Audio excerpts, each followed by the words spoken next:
2004ஆம் ஆண்டு சுனாமியில் தமிழகம் மிக கடுமையாக பாதிக்கப்பட்டது. 2004இல் சுனாமியில் தமிழகத்தில் மட்டும் 6065 பேர் இறந்தார்கள். 88 கிராமங்கள் நிலைகுலைந்து அழிந்து போனது. இந்த சூழ்நிலையில் அம்மா அவர்கள் எடுத்த நடவடிக்கையால் 10 கிராமங்களுக்கு ஒரு அமைச்சர், ஒரு IAS அதிகாரி, ஒரு PRO என்ற ஒரு குழுவை அமைத்து உலக வரலாற்றிலேயே இது போன்ற மீட்பு நடவடிக்கை இருந்திருக்காது என்ற அளவில் 3 நாளில் பாதிக்கப்பட்ட கிராமங்களுக்கு மின்சாரம் வழங்கப்பட்டது. குடிநீர் வசதி செய்து தரப்பட்டது.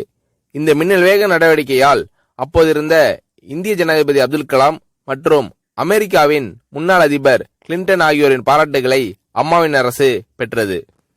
அழுத கண்களை துடைக்கும் கரம் கொண்டவர் அம்மா அவர்கள். ஆண்டவன் யாரோ ஒரு நபர் மூலமாக வருவார். தமிழ்நாட்டிற்கு கிடைத்த தெய்வம் அம்மா அவர்கள். சுனாமியில் பாதிக்கப்பட்டவர்களில் 40 பேருக்கு 2 குழந்தைகளும் சுனாமியில் இறந்து விடுகிறது. அந்த 40 பேரும் ஏற்கனவே கருத்தடை ஆபரேஷன் செய்திருக்கிறார்கள். பெற்றோர்கள் மட்டும் உயிர் பிழைத்திருக்கிறார்கள்.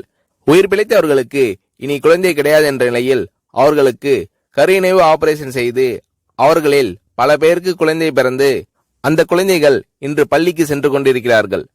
நாகப்பட்டினத்தில் அம்மா அவர்கள் மீனவர்களை சந்தித்த போது மீனவர்கள் கதறி அழுதார்கள். அவர்களிடம் அம்மா அவர்கள், நான் இருக்கிறேன், நீங்கள் கவலைப்படாதீர்கள், இழந்து போன உயிரை தவிர மீதி அனைத்தையும் நான் உங்களுக்கு தருவேன் என்று அவர்களுக்கு தேவையான அனைத்து உதவிகளையும் செய்து தந்தார் அம்மா அவர்கள்.